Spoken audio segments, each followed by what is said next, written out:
ენერგეტიკული სექტორის ძირეულად გარდაქმნას ეს პაკეტი ევროკავშირის წევრ და კანდიდატ ქვეყნებს, მათ შორის საქართველოსაც ავალდებულებს.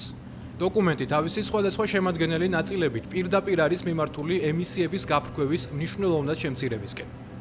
გეგმის თანახმად ევროკავშირმა 2030 წლისთვის სათბური აირების ემისია 55%-ით უნდა შეამციროს 1990 წლის დონესთან შედარებით. ემისიების გაფრქვევის ყველაზე მაღალი მაჩვენებელი ევროპაში სწორედ მაშინ დაფიქსირდა. 2050 წლისთვის კი ევროკავშირი კლიმატურად ნეიტრალური უნდა გახდეს. ეს ნიშნავს, რომ ატმოსფეროში იმდენი სათბური აირი არ უნდა გამოიყოს, რამდენიც ბუნებრივად ან ხელოვნურად შეიძლება შთანთქოს. ამ მიზნის მიღწევაში მნიშვნელოვან როლს თამაშობს ბიოდიზელის დანერგვა სატრანსპორტო სფეროში. ბიოდიზელი მცენარეული ზეთებისგან და ცხოველური ცხიმებისგან მიღებული განახლებადი, ეკოლოგიურად სუფთა საწვავია. ნავთობდიზელისგან განსხვავებით არ აბინძურებს გარემოს და არ გამოყოფს მავნე ემისიებს ატმოსფეროში.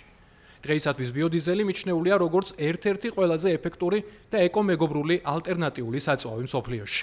2017 წელს პირველი ბიოსაწვავის წარმოება გაჩნდა საქართველოში, ჩვენ ახლა ვიმყოფებით სწორედ ამ საწარმოში.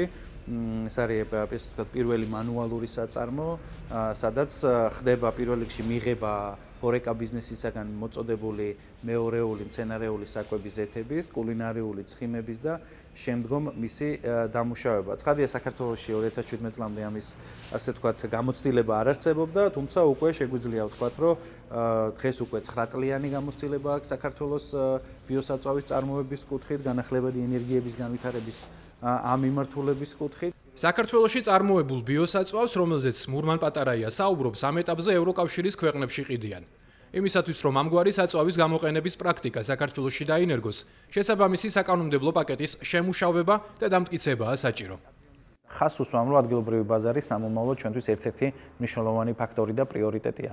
გამომდინარე იქიდან, რომ ამ ქვეყანაში ვცხოვრობთ, იმისთვის, რომ გვაქვს სურვილი, რომ აქ წარმოებული პროდუქცია აქვე მოხმარდეს, მით უმეტეს, როცა საუბარია ეკომეგობრულ საწვავზე, განახლებადი ენერგიაზე, როგორც მაგალითად ევროკავშირს აქვს დღეს დარეგულირებული საკანონმდებლო დონეზე, ისე რომ ჩვეულებრივ ნებისმიერ ავტოგასამართ სადგურზე რო გაჩერდი და თქვენი მანქანა გამართო დიზელის ტიპის საწვავით, იქ უკვე 7% ბიოსაწვავი შერეულია. ცხადია, ეს მიმართულება სწორედ საქართველოში ძალიან მალე უნდა დაინერგოს და დარწმუნებული ვარ, ამაში კერძო სექტორი და სახელმწიფოც აქტიურად, ასე ვთქვათ, გადადგამს ნაბიჯებს და აქტიურად აყვება ამ პროცესს. გვაქვს ამის მოლოდინი ბიზნესს, რომ უახლოესი 2-3 წლის ფარგლებში სრული ჰარმონიზება მოხდება, ასე ვთქვათ, ამ ნაწილის. მურმან პატარაია იმ დეტალებსაც გვიზიარებს, როგორ მოხდება ბიოსაწვავის პრაქტიკაში დანერგვა.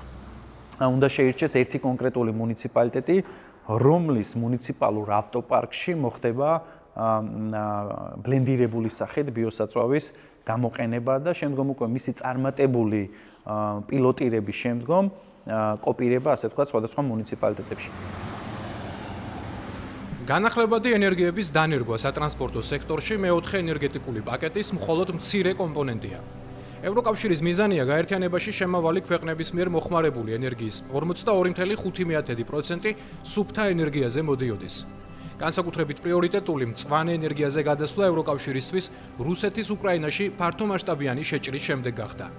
კლიმატის ცვლილებით გამოწვეულ პრობლემებთან გამკლავების პარალელურად, ევროკავშირი ცდილობს რუსულ გაზზე დამოკიდებულება მაქსიმალურად შეამციროს და არსებული გეოპოლიტიკური საფრთხეების ფონზე ენერგეტიკული დამოუკიდებლობა მოიპოვოს.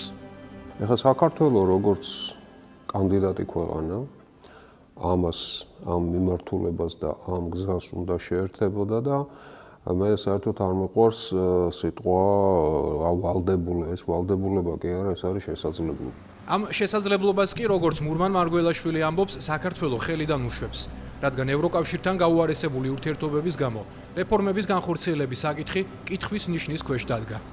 დახმარების ხელი იყო გამოწვეული ევროკავშირისგან, რომ მათთან ერთად წავსულიყავით ამ მიმართულებით.